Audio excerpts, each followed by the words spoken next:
In this video, I'm finally going to show you how to make that golden brown, crispy chicken breast that is beautiful on the outside. It's got the crunch that you want and it's tender and moist on the inside, and it's only 2 net carbs.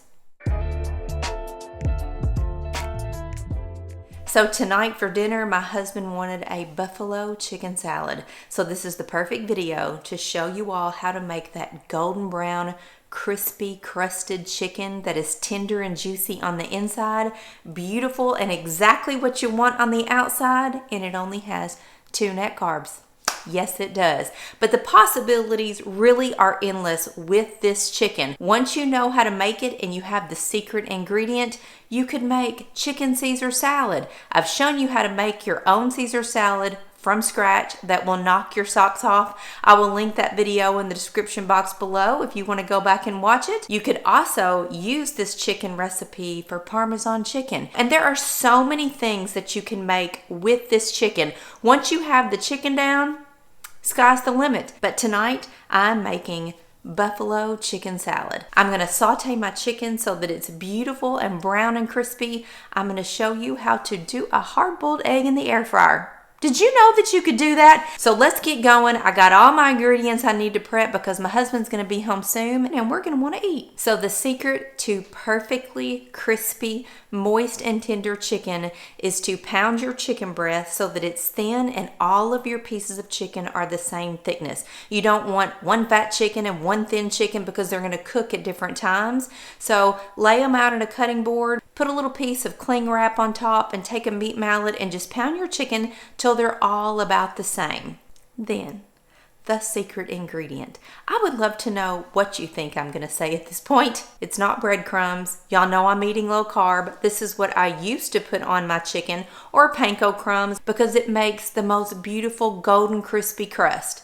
But when you're eating low carb, the secret to golden brown crispy chicken is pork Panko crumbs. You can find this at your local grocery store. If you want to, you can just put a bag of pork rinds in a food processor and grind it up and make your own.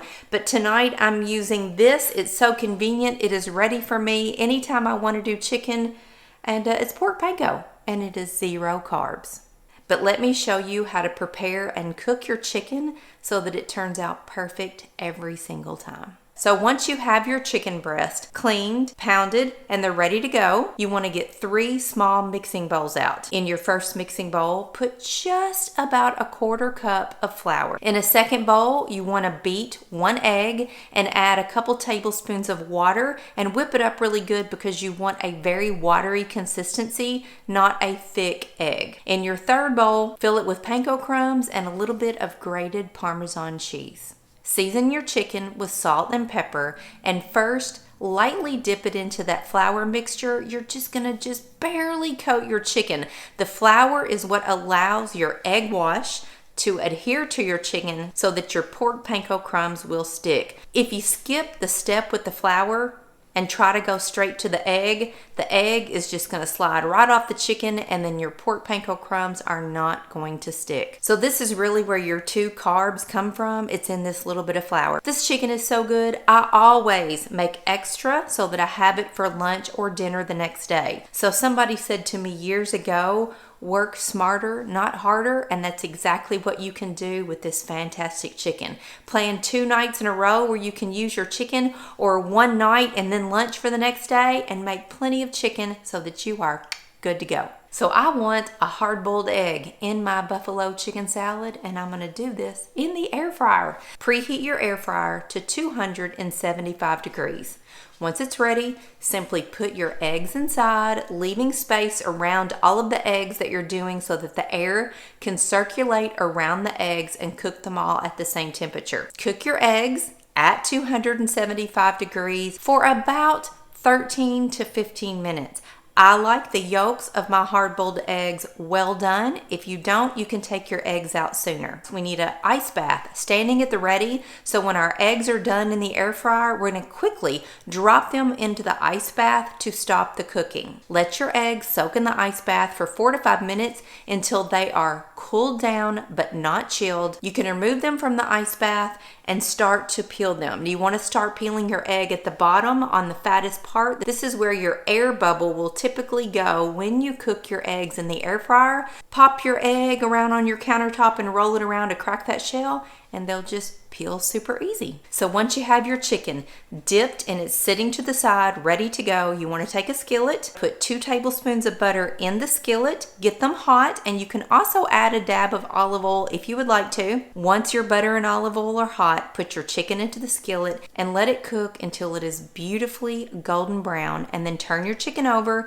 and do the same for the other side. We are not going to cook our chicken completely through in the skillet. If you do, your pork panko crumbs will most likely burn and your chicken is going to get tough. So at the point that both sides are golden brown, you want to take your chicken out, lay it on a sheet pan. We're going to continue to cook the chicken in the oven at 350 degrees for about 10 minutes. That is the secret to beautiful, juicy, and moist chicken on the inside, but golden brown and crunchy on the outside. So after your chicken is finished in the oven, you can take it out and let it sit for a few minutes. You don't want to serve super hot chicken on a salad. So now that your chicken has just been hanging out for a few minutes, put it on a cutting board, cut it in long strips, and oh my goodness, isn't that beautiful? I have to stop myself from eating all the chicken on the cutting board before it ever makes it to my salad. That's how good this chicken is. Take a big, beautiful salad bowl and fill it with crispy romaine lettuce. Top it with all of your favorite ingredients, your favorite ranch dressing, and your favorite buffalo sauce. Everybody enjoys their buffalo chicken salad a different way. Cheddar cheese, cherry tomatoes, red onion, a hard-boiled egg, and croutons. That is the perfect salad to me. And now you know the trick to making beautiful golden brown, tender, and delicious chicken that you can use in so many dishes. This is my favorite go-to way to make chicken. And before I was doing low carb, I was breading my chicken in breadcrumbs or panko crumbs. But now that I have discovered pork panko, and it's no carbs, I'm not giving up taste. I'm not giving up the way my chicken looks. I'm not giving up the crunch. I'm just giving up the carbs. That's all. Just giving up the carbs. Comment below and let me know some of your recipes that this chicken would be fantastic in. I would love to hear from you. And if I love your dinner idea, I just may make it and feature it on my channel. So enjoy a big salad tonight with your crispy chicken or Parmesan chicken with a side salad, because you now know the secret to that delicious golden brown chicken. You're welcome, and I'll see you later.